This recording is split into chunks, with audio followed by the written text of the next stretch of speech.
नमस्कार सर्वांना.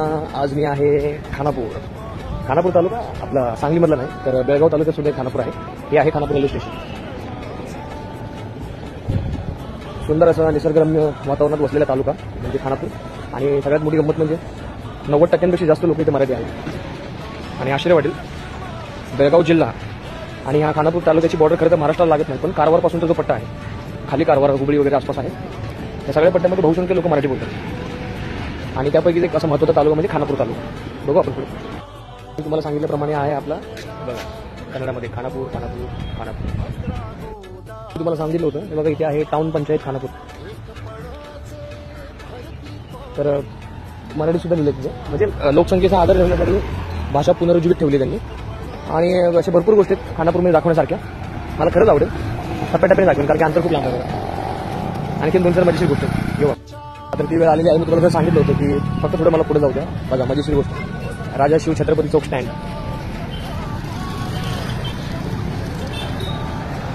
एक असा तालुका ज्याची बॉर्डर, जी सीमा सुद्धा महाराष्ट्राला लागत नाही, तरी सुद्धा इथे तुम्हाला सांगितलं ना, इकडे तुम्ही प्रत्येकाशी बोलाल, प्रत्येक माणसाला 99.99% मराठी येतच.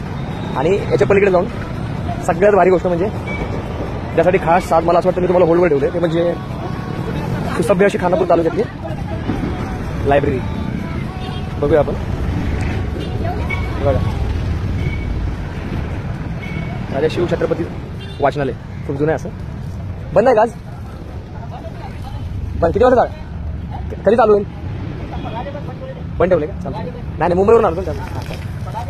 अच्छा. हे बघा राजा शिव छत्रपती वाचनालय खानापूर.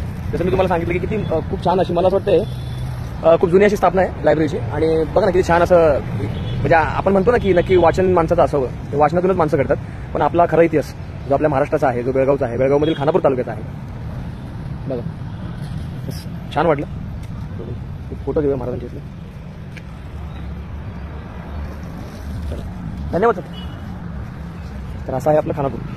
उघडतं ते नाही, असंच मुंबईवरून आलो. स्मारक आहे ना. लोकांना काहीच माहिती नाही याबद्दल. हे आहे बघा हुतात्म्यात मरण पावलेल्या लोकांचं स्मारक. आणि अगदी अशा खूप, म्हणजे बेळगावचा जो लढा होता 1954 पासून चालत आलेला आतापर्यंत लढाई 70 वर्ष, त्याचं एक प्रतीक म्हणून हे आपले जे सीमा भागात जी कारवाई झाली होती, जी लढाई झाली होती, त्यातलं हे स्मारक. मला असं वाटतं अशा छोट्या छोट्या गोष्टी सुद्धा इथे जपून ठेवलं. जसं मुंबईमध्ये हुतात्मा चौक आहे, त्याच प्रकारे इथे हे सीमा लढत बलिदान केलेलं हुतात्म्याचे स्मारक आहे. मला असं वाटतं या सगळ्या गोष्टी आपण विसरता कामा नये. खूप वर्षांपासून ह्या पेंडिंग आहेत. धन्यवाद दादा, धन्यवाद. अभ्यास करायचा चांगला. टीचर आहे मी, टीचर कॉलेजला टीचर आहे. तर पुढच्या काही आणखीन गोष्टी जमा करून भेटू आपण. बाय. उर्दू हायस्कूल आहे पण मराठी नाही. बघा